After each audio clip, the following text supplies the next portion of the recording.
Assalamualaikum warahmatullahi wabarakatuh. Jadi menurut saya, pendapat saya terkait demo yang terjadi besar-besaran pada tanggal 25 Agustus dan 28 Agustus kemarin adalah, ini sebenarnya adalah semacam akumulasi ya, akumulasi gabungan dari kekecewaan ya, atau mungkin protes dari tapi berbagai kelompok ya. Karena kita tahu eh, demo itu tidak berdiri sendiri. Menurut pendapat saya, demo itu tidak berdiri sendiri. Setidaknya ada 3 kelompok besar di sini yang saya lihat yang membelakangi, yang memberikan support atau akses kepada demo itu. Pertama, itu adalah para kelompok civil society memang kecewa dengan beberapa kebijakan pemerintah pada akhir-akhir ini.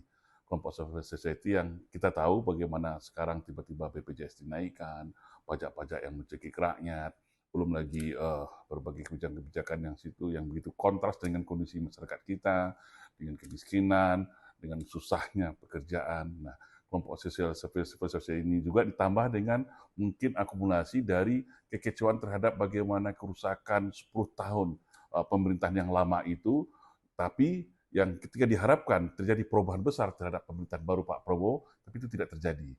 Nah, mereka ini yang berkumpul, bersatu padu, bagaimana melakukan demonstrasi untuk menyampaikan aspirasinya terhadap pemerintah Prabowo pada saat ini. Dan itu kita lihat dari beberapa isu-isu yang mereka sampaikan, seperti pembubaran DPR, ya, dan banyak lagi. Nah, terus yang kedua, kelompok kedua itu adalah yaitu kelompok mafia-mafia ya, mafia sawit, mafia migas, mafia tambang, mafia tanah, dan ada kelompok oligarki lah yang kita tahu sendiri bagaimana Pak Prabowo juga di satu sisi kita harus objektif melihat melakukan gerakan besar-besaran terhadap penindakan terhadap para koruptor-koruptor kakap ini. Nah, tentu mereka yang selama ini mendapat privilege, mendapat keuntungan yang begitu besar dari negara kita, bangsa negara, sumber kekayaan alam kita, tentu ini tidak bisa mereka terima.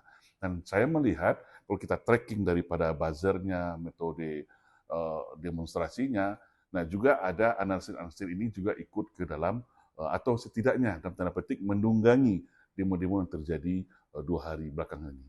Terus yang ketiga adalah kelompok elit politik yang selama ini juga mengambil banyak kesempatan, mengambil banyak manfaat ya, elit politik yang tahu dirinya mungkin akan di reshuffle atau diganti, sehingga mereka ini semuanya bergabung menunggangi demonstrasi-demonstrasi besar ini. Nah, dari 3 kelompok besar pendemo ini, nah kalau kita bisa juga melihat ya, sasarannya juga berbeda-beda. Pertama, kayak kelompok civil society tadi, dan saya lihat di sini target mereka itu adalah bagaimana Pak Prabowo ya, di situ ada berbagai, ada bisa mengajukan Gibran atau memecat geng Solo yang dianggap parasit atau dianggap selalu bikin masalah dalam pemerintahan Pak Prabowo, dan juga mungkin ada permintaan-permintaan lain seperti menteri-menteri yang terafiliasi dengan geng Solo diberhentikan, termasuk ganti Kapolri, dan banyak nih pejabat-pejabat lama yang masih menjabat di pemerintahan Prabowo. Pak Prabowo yang dianggap mereka itu tidak memberikan kontribusi yang positif terhadap pemerintahan Pak Prabowo.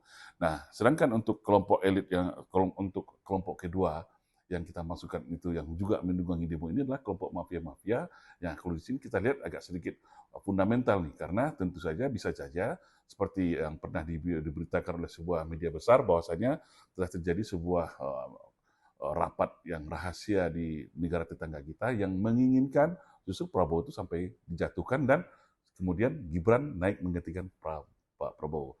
Begitu Prabowo lengser, melakukan demonstrasi-demonstrasi, akhirnya sesuai konstitusi kita, Gibran naik menjadikan Pak Prabowo. Karena apa? Kita lihat juga di geng Solo ini juga merasa ada sedikit kekecewaan karena tidak dilibatkan begitu maksimalnya Gibran di dalam pemerintahan Pak Prabowo. Ini analisa yang saya lihat. Terus yang kedua adalah kelompok-kelompok elit politik yang posisinya terancam tadi. Ini sasarannya berbeda lagi. Kalau saya lihat, ini kelompok yang hanya oportunis ya. Bagi mereka, demonstrasi ini cukup memberikan deterrent efek terhadap Pak Prabowo, sehingga diharapkan ada bergaining atau reshuffle ini tidak berganti. Karena mereka sangat tahu Pak Prabowo ini sangat sensitif dan trauma dengan demonstrasi-demonstrasi yang dilakukan oleh mahasiswa. Kita belajar kepada fase 98 atau era reformasi yang dulu. Nah, artinya di sini saya lihat ini sebuah tidak bisa dianggap sesuatu kondisi yang tidak bisa dianggap remeh, karena kemana sasarannya ini yang perlu kita cermati bersama. Kalau civil society yang seperti saya bilang tadi mungkin meminta kepada Pak Prabowo harus tegas dan mengganti seluruh pejabat-pejabat yang terkait dengan geng Solo. Yang satu lagi, satu sisi sasarannya adalah bagaimana Prabowo hingga mungkin bisa dilengsarkan dan diganti oleh Gibran sebagai wakil presiden menjadi presiden. Dan yang ketiga hanya alat sebagai bargaining. Nah, ini mungkin saatnya kepada Pak Prabowo ya. Pak Prabowo harus memilih atau menemukan sebuah formulasi menghadapi tiga ancaman ini. Dan menurut saya itu semacam ATHG, ancaman tentang hambatan dan gangguan.